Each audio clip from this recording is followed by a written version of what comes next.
Isa sa nababanggit sa pagtaas ng mga kaso ay ang What is the meaning of COVID-19? COVID-19.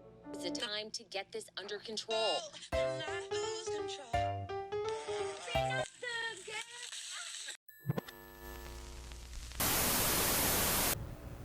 Anyari.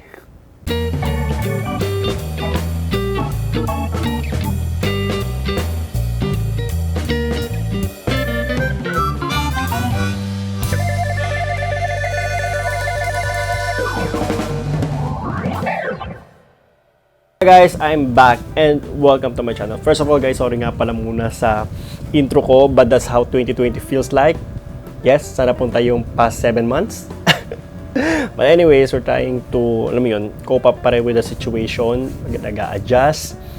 And alam mo na, let's wait na lang kung kailan magkaka-vaccine or sana man lang solution muna bago magka-vaccine. Anyways guys, and I'm rambling with our current situation right now, and yan na nga, meron na naman tayong bagong look for today. And yan, kumbaga fresh look lang, kumbaga new normal look. Hindi rin eh.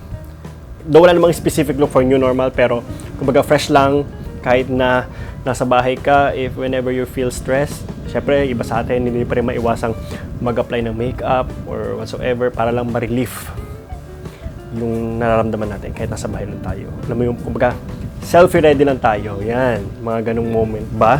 So yun na nga, enough rambling guys, and let's get to the actual video. And first, mag-moisturize muna tayo ng skin, and ang gagamitin ko is itong Luxe Organix by Clutz, yung kanyang beauty mist. Kailangan ano na siya, super nandyan na dapat sa mukha mo. Tapos konting pat dry. May electric fan dito sa sa gilid ko, and alam mo yung may aircon nga pero hindi mo siya ma-feel. Tapos so kailangan mo ng fan.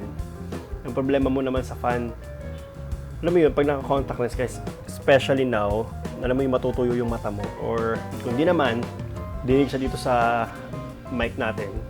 Kaya yan. Let it air dry lang muna. Next, primer. And meron ako ditong pati poreless primer from e.l.f. Ito yung gagamitin natin. Dito ko lang siya. Dito muna tayo kay Cinema Secret na concealer and double as a foundation. And yung tone neto na, grabe naman kasi yung pangalan niya, PS201-67 AS. Ewan ko kung yun yung color shade niya, pero super ganda nito sa under eye. So dito ko lang siya ilalagay kasi sobrang irritable ako sa part na to. Salamin. Tapos, ang madalas na ginagawa ko, hahatakin ko tong part ng nose ko na to para ma-stretch yung skin nyo. Kasi may mga kristal dito maliliit eh. At minsan di natin napapansin, hindi natin siya nalalagyan ng product. Or para maiwasan siya mag-cake. For the foundation, ang gagamitin ko is itong si Maybelline Superstay. Yeah, Superstay 220 Natural Beige. And ang ginagawa ko dito, since sobrang matte niya, hinahaluan ko siya nitong Fenty Beauty na Pro Filter para siyang moisturizer. Kaya sobrang okay niya. So, one pump lang. Ayan, super one pump lang talaga. Next, the foundation. I know, bago ito, primer.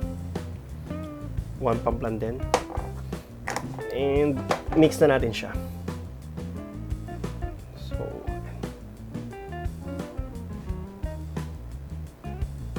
okay. Dab it all over our face.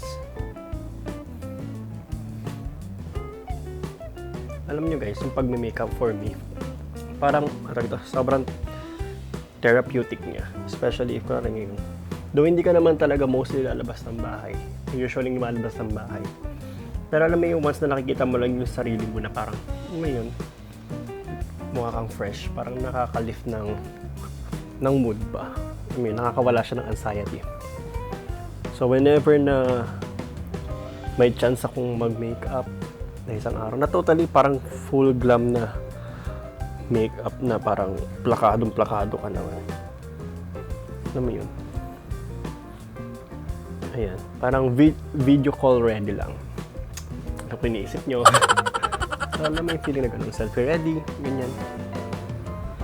Tapos, claiming a delivery ready. Mga ganun. Tipong nakaayos ka. Magkiklaim ka na ng mga parcel mo sa gate. For the powder naman, set na natin siya.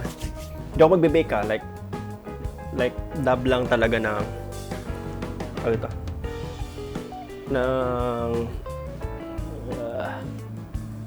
Ng powder yung face natin.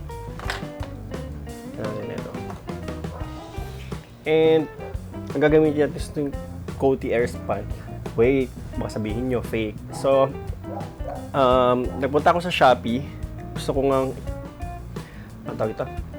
gamitin ulit to kasi nakakamiss yung amoy niya.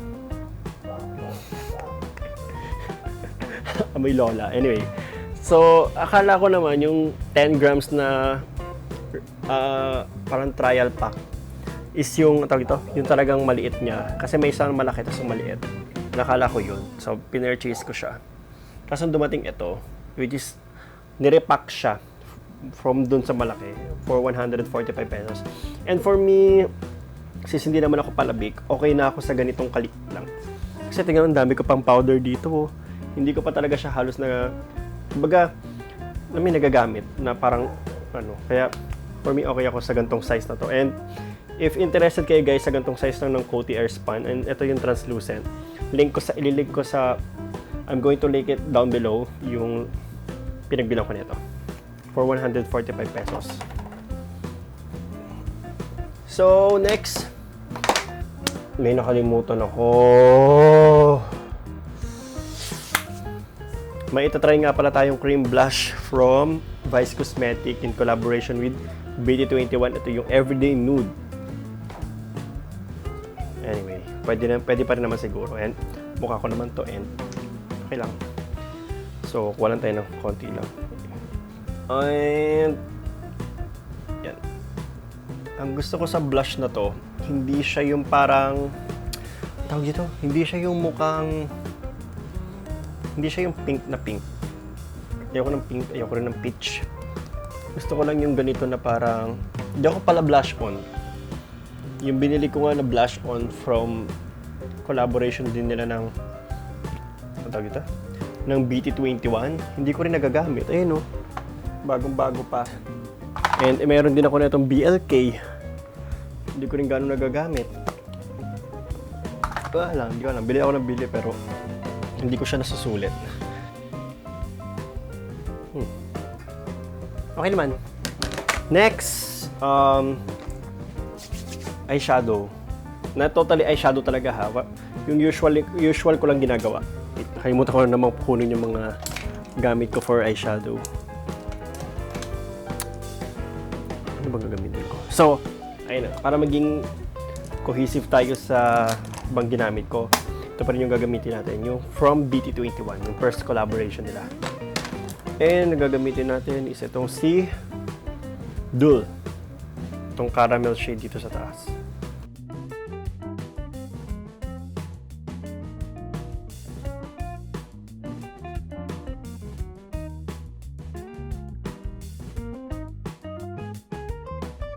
Next.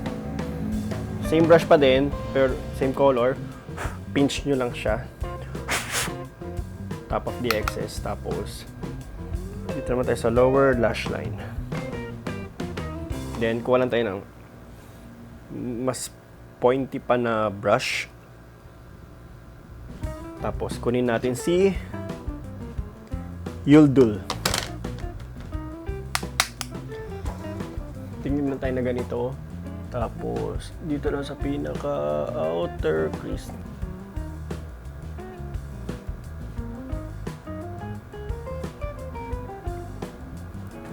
Okay, we're done. So, sa highlight, kuha tayo na ibang brush. Then, kunin natin si Aho. Top of the excess. Tapos, lagyan natin siya dito. Konting-konti lang. Para lang ma-highlight ang area na to.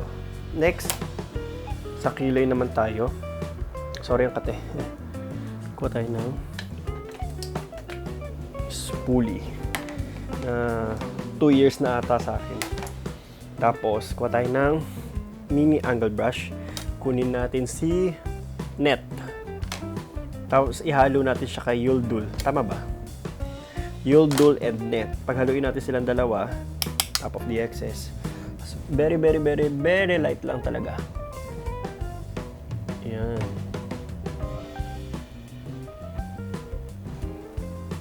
Okay. Magko-contour ako ng nose, pero ibang brand ang gagamitin ko. Ang gagamitin ko is itong si H&M na Brow Pro Kit. Since maganda yung mga kanyang color, maganda rin siyang pang nose line. Usually ginagawa ko pag nag-nose line ako, tip muna. Gaganyan ako. Tapos ito parang pinaka part na to.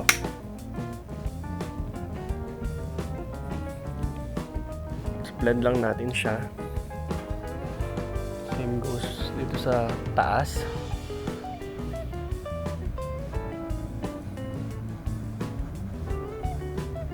Yan. Nice. Set na natin yung buong face natin. Ang gagamitin ko itong MAC Fix Plus.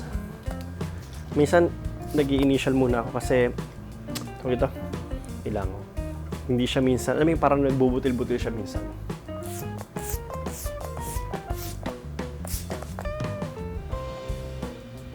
Yan. Para mas marami pa yung napunta sa leeg ko. So yun nga guys, okay na tayo and ayusin ko lang yung hairstyle ko and I'll be right back.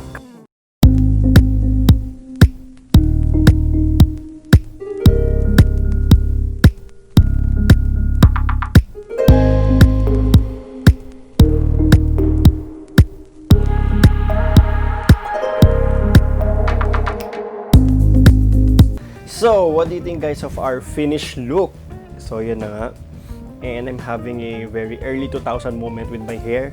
Yung brush up and medyo may nakababa dito. Very boy band-ish yung kanyang dating. So, ayun nga guys. If sana gusto nyo yung look natin for today for our fresh, new normal, na totally new normal look. Parang fresh look lang during this quarantine. And perfect siya if magfe-face mask kayo. Like for example, kunwari ito. And maganda yung ginamit kong foundation na Superstay kasi hindi siya ganong kakapit sa mga face mask ninyo. In my case. For example, yan, face mask. Diba? Very, hindi ako madinig, sorry.